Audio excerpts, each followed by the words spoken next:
jurusan Ilmu Administrasi Negara, Fakultas Ilmu Sosial. Kali ini saya akan membahas tentang metode distribusi sampling, validasi data, dan reliabilitas data. Metode dan distribusi sampling. Maaf di sini tidak kebaca teksnya atau materinya. Saya jelaskan saja mengenai metode dan distribusi sampling. Yang pertama yaitu ada populasi. Populasi merupakan kumpulan dari sebuah kemungkinan orang-orang, benda-benda, dan ukuran lain yang menjadi objek perhatian atau kumpulan seluruh objek yang menjadi perhatian. Populasi dibagi menjadi dua, ada terbatas dan tidak terbatas. Terbatas memiliki unsur yang berukuran N, sedangkan yang tidak terbatas memiliki suatu populasi yang akan berproduksi secara terus-menerus. Contoh dari yang terbatas yaitu populasi bank, populasi perusahaan, reksadana. Sedangkan yang tidak terbatas contohnya yaitu penikmat musik. Selanjutnya, pengertian sampel. Sampel merupakan suatu bagian dari populasi tertentu yang menjadi perhatian. Yang kedua, probabilitas. Probabilitas merupakan suatu sampel yang dipilih sedemikian rupa dari populasi sehingga masing-masing anggota populasi memiliki probabilitas atau peluang yang sama untuk dijadikan sampel. Yang ketiga, non-probabilitas. Merupakan suatu sampel yang dipilih sedemikian rupa dari populasi sehingga setiap anggota tidak memiliki probabilitas atau peluang yang sama untuk dijadikan sampel. Metode penarikan sampel yaitu probabilitas sampling dan non-probabilitas sampling. Metode penarikan sampel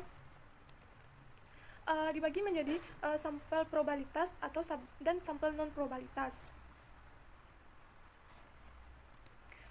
Simple random sampling dibagi menjadi tiga. Yang pertama, sampel acak sederhana. Yang kedua, sistem kocokan. Dan yang ketiga, menggunakan tabel acak.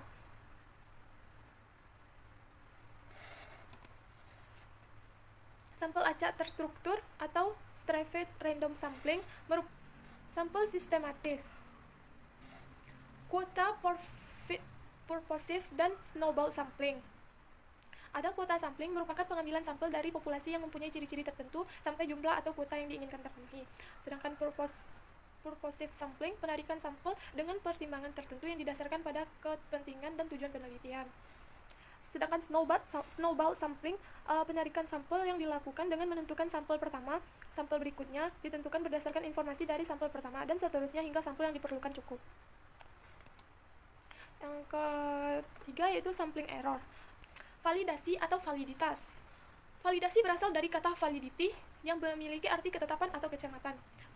Valid atau sahih bila alat ukur itu benar-benar mengukur apa yang hendak diukur. Contoh, macam validitas. Menurut Sugiono, validitas terbagi menjadi dua.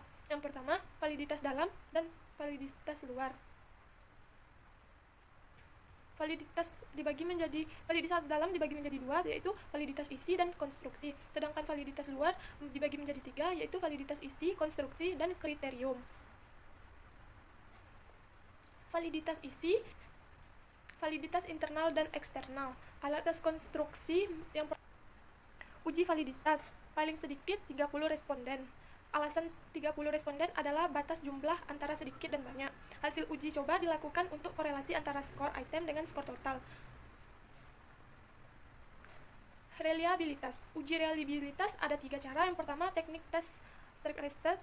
Yang kedua, teknik belah dua. Yang ketiga, teknik bentuk paralel. Yang selanjutnya, teknik belah dua.